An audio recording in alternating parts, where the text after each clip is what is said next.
Scratch babble. Mother Nature is schizophrenic. 2 days ago, the worst hurricane ever to hit Florida. Today, 60 degrees on my way into work, right at 5 o'clock. Speaking of Hurricane Michael, thanks to everybody who reached out. We came out fine in my part of Northwest Florida, but oh my God.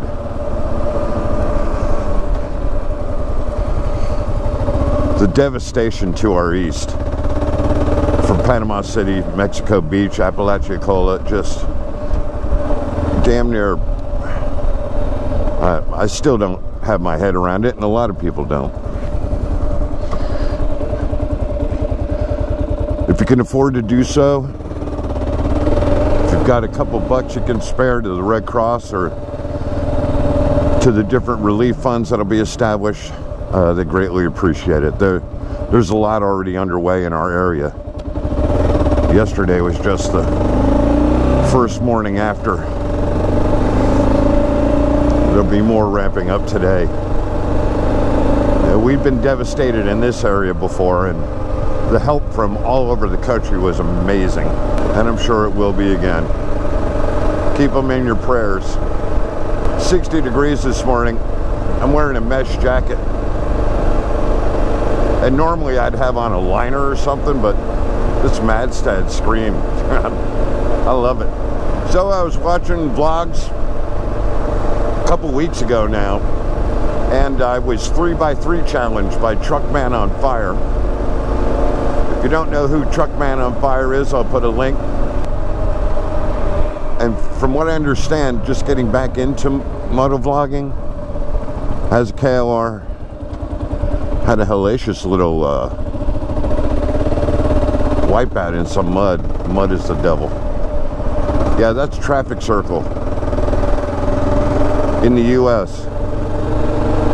And from somewhere other than the U.S. where they have traffic circles, and then you come to the U.S., even a dinky little traffic circle like this one, you know that Americans have no idea how to navigate a traffic circle.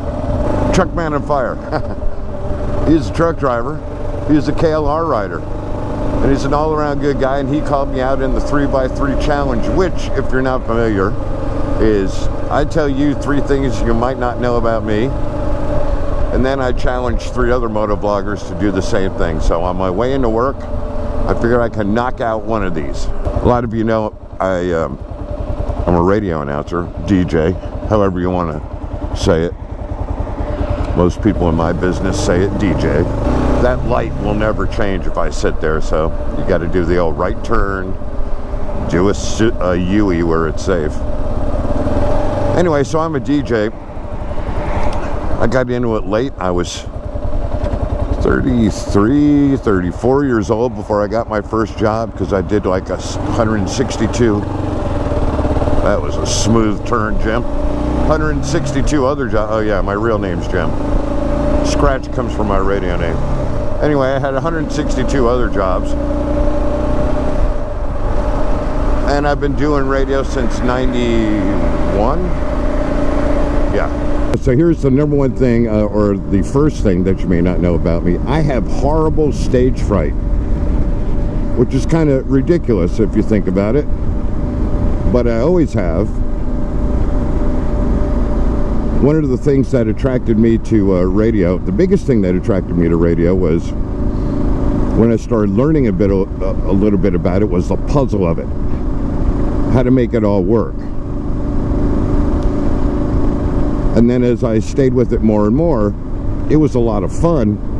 And unlike TV or anything involving a camera where you're on camera, it was just me in a room by myself, or me and my partner in a room by ourselves.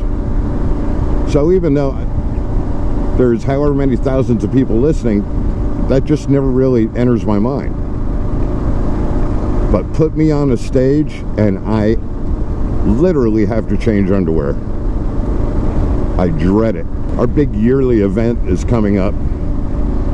Just actually not this coming weekend, but next weekend, the 19th, 20th, and 21st. It's called the Mullet Festival. It's about the fish, not the haircut. 3 days of country artists, and we're presenting all 3 days. I think Tyler Farr is on Friday night, and Montgomery Gentry, the late T-Roy, obviously will not be there, but Eddie Montgomery and the rest of the guys that touring for the album that was made just before Troy was killed in a tragic helicopter accident. And then Sunday is Tracy Bird, and we'll be on stage a lot. And after my 3rd or 4th or 10th time this weekend being on stage, it won't be so bad. But the anticipation of that first time is just, it's not pleasant. So, yeah, I have horrible stage fright. Second thing that you might not know about me is I wanted to be a pro football player.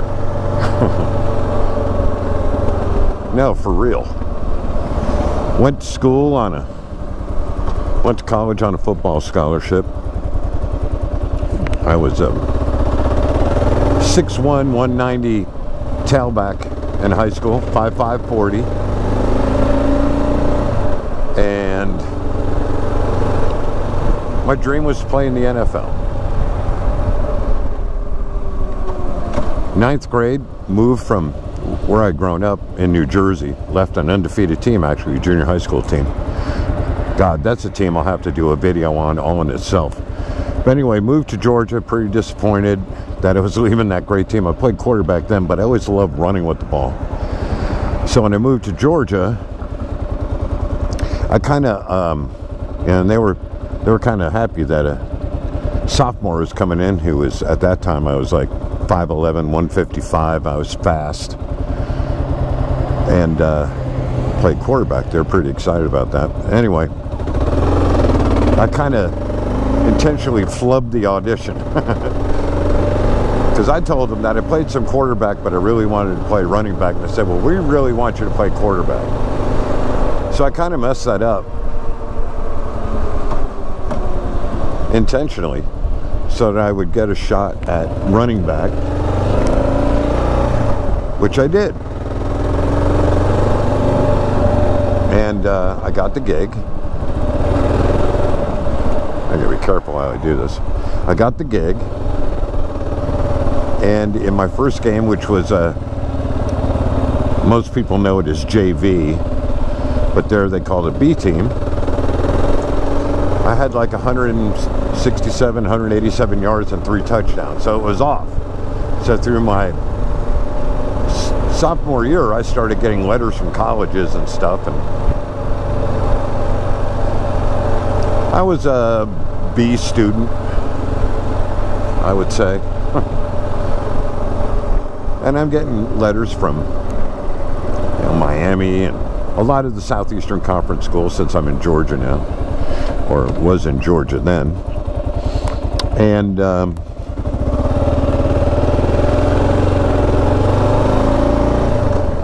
my junior year, I started getting a few more, and I'm getting letters from Notre Dame and getting letters from, I said Miami, right? Anyway, all the bigger schools. My head coach had actually graduated from Auburn, and I was getting recruited pretty good by Auburn. Senior year, I started getting telegrams from Auburn before my games. If you don't know what telegrams are, look it up. So it was a pretty big deal. I ended up with a pretty good career. Loved playing tailback. Loved returning punts.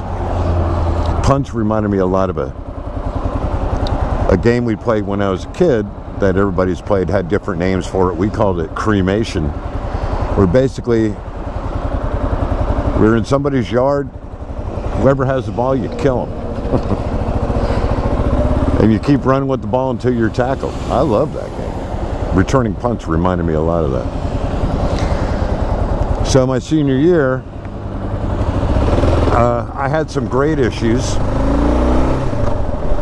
because basically I was more interested in partying, and my grades dropped to like a C-, and that was the same year that several schools got in some NCAA trouble. So, oh man, this garbage truck smells so good. Oh God, that is just horrendous.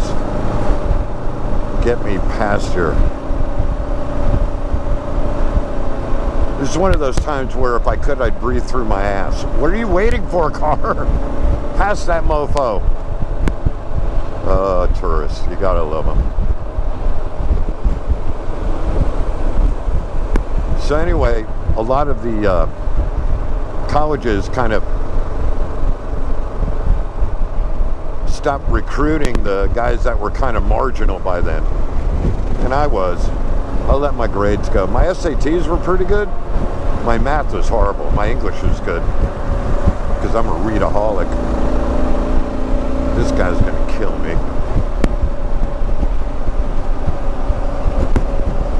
So a lot of the bigger schools stopped writing, including Auburn.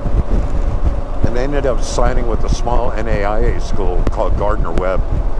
Got a partial scholarship because NAIA schools at that time didn't generally give full scholarships for anything.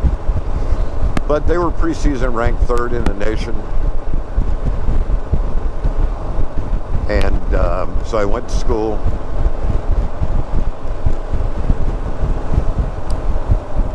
And I'll be the first to admit, I was not mature enough to be away from home. I lived in Atlanta, Georgia.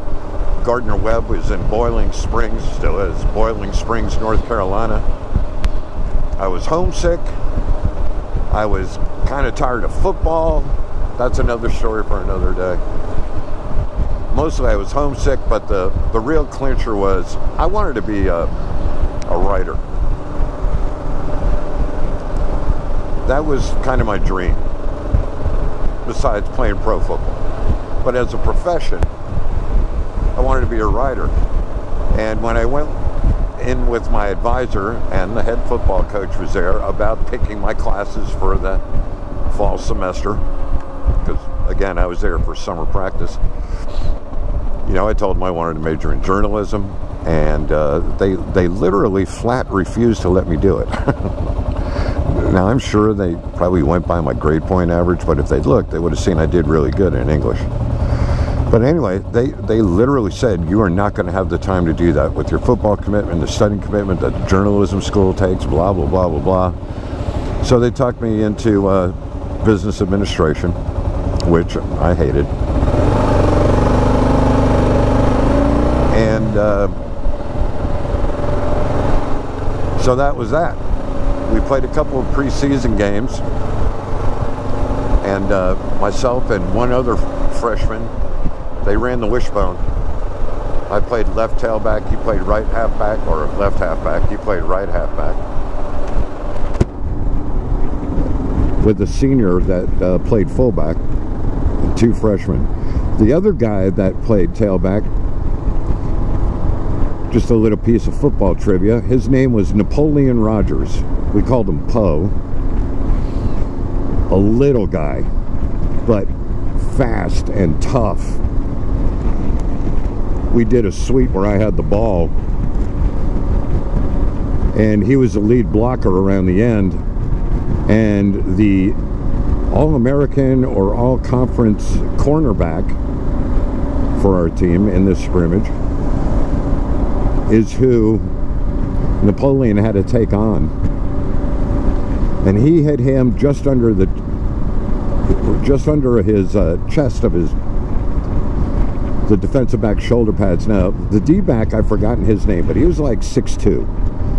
Poe was about 5'8". The next thing I knew, the D-back was in the air. His feet were flying up in front of him like he'd been hit by a bull. And the next thing I knew, I was cutting in between him, and I was gone. Poe had laid him out. Anyway, Napoleon Rogers, one of the most amazing running backs I've ever seen, and he was the older brother of George Rogers, who went on to win the Heisman Trophy and play in the NFL, blah, blah, blah, blah, blah. So anyway, played a couple preseason games, but again, my immaturity caused me to basically come home in the middle of the night. I was that guy. Good Lord. This is going to be a 90-minute video. All right, I'm at the Hizzle. I'm going to get off the bike and I'll do the 3 thing. And I swear to God, I'll keep that short. And then the last one really quick. Sorry about the length of this. I'm a Harry Potter nerd. Complete. When my oldest, he's 28. When it started being a thing, I'm living down here in Florida. And people losing their minds over this book, not in a good way. Because it's about witches, you know. I decided to pick one up and read it, even though I was pretty sure it was fine. And I was amazed. I was amazed. I was totally... I've never been a guy who's been able to read, like, fantasy and science fiction. I was always a mystery guy. And it blew me away. I mean, it was some of the best writing I've ever read. I was hooked ever since. Read the book several times. And I'm a 62-year-old Harry Potter nerd.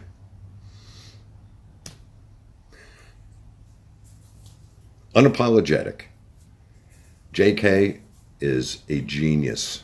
All right, so my 3 nominees that I want to know 3 things about them, and I want them to nominate 3 people. 7cc Dan. He's also from Georgia. He's a KLRista. Really good guy. And I want you to watch his videos. And I want a 3x3 from you, Dan. Also, I want a 3x3 from NWF Adventure, or NWF ADV, Northwest Florida Adventure. Adam is a unique guy. He was a KLR guy. Now he's got a KTM, but I think he's got a smaller bike too. But he rides all the areas around here that I would ride if I had bigger coconuts and good tires. And I hope to make both of those things happen really soon. And he's graciously offered to show me the ropes around here about riding in sand and how to overcome obstacles. He did his most recent video he did was about coming up on a bridge that was out on the Eglin Air Force Base reservation around here, and how he was able to navigate his way across it with his KTM. Not a 250, with a KTM 9, whatever they are. I don't know KTMs. But anyway, it took... He thought out loud as to the process and each individual move he had to make to navigate this bridge that was out. And it was really interesting, really good. And that's his goal for his channel, is to teach people ADV stuff. So NWF ADV, check that out as well. And then finally, and I don't know that he's going to accept this challenge. I just wanted to put out another video, is Twistygrip. Twistygrip's in Central Florida. And former KLR guy, Africa Twin guy now. But his vlogs are, just watch Twistygrip. And I challenge him to tell us 3 things we don't know about him, and to also nominate 3 people. So those are my 3. Thanks again to TruckManOnFire for nominating me, because as you can probably tell, I'm not comfortable talking about myself at all. I'm always looking for more opportunities to do just that. If you made it this far, I don't know why, again, as usual, but thanks. And I think the next time we meet, it's time to tell you about the KLR delusionals. All right. Have a good day. Love you guys. Love you, mean it. Ladies, everyone. Till next time.